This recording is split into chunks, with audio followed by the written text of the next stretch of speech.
Thank you, Vice Chair Murray. Turn to Senator Boozman now.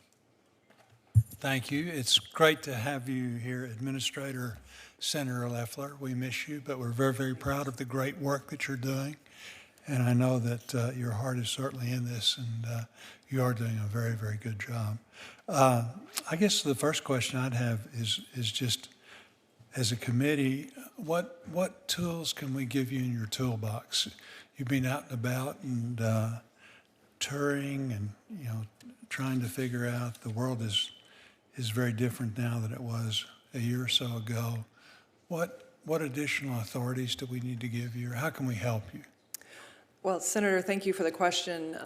It is humbling to serve our nation's 34 million small businesses and then to be able to walk their restaurant floors, their showroom floors, their factory floors with them and listen to what their needs are.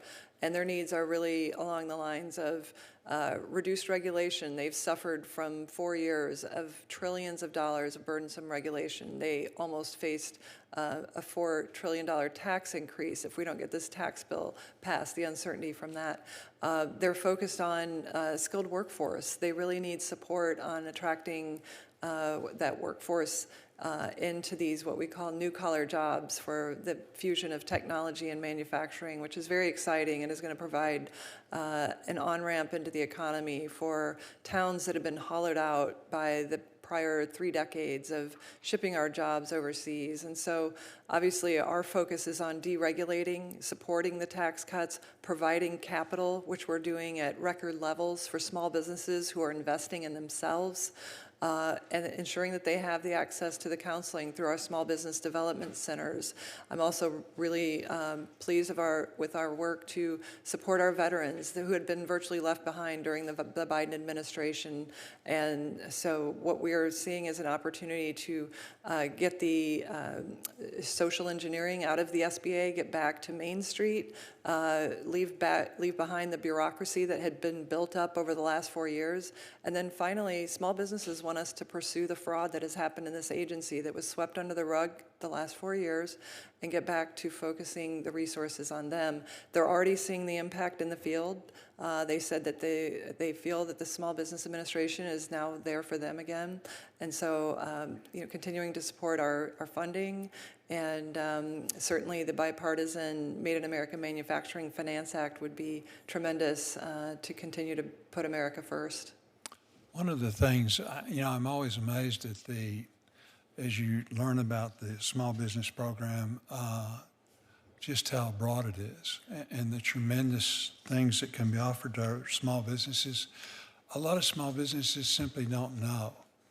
And I guess my question would be, how can we help you? How can you help yourselves? What are we doing to make it such that small business is aware that there's this great vehicle out there that this committee, has worked hard to support through the years, so that they can actually benefit from the opportunities?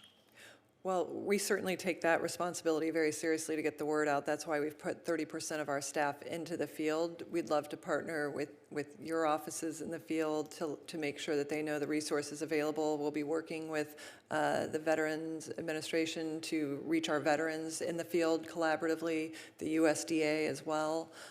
So we would look forward to visiting Arkansas. We've certainly our hearts go out to those impacted by recent disasters, and we've been on the ground serving disasters.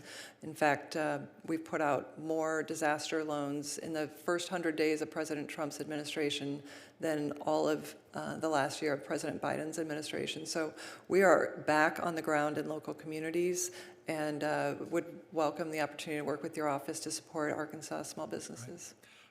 Tell me about the small business loan volumes. What is SBA being able to accomplish in the first 100 days regarding small business loans? Yeah, so you're asking specifically about the loan program?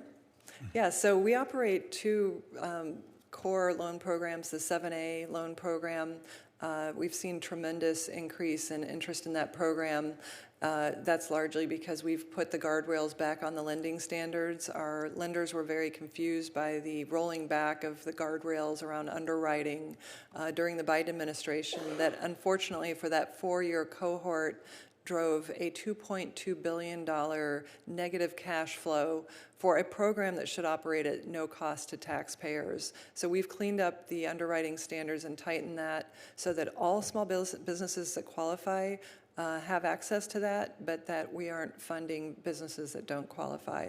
Our 504 loan program is also one that will benefit from the increase from $5 to $10 million in manufacturing. That's a fixed capital asset program really aimed at restaurants and manufacturers, asset-based businesses. We're probably going to have the second highest year in that loan program in terms of volume. So we see an interest in Main Street businesses, rural communities, investing and growing thanks to President Trump's economic agenda. Thank you. Thank you, Mr. Chairman.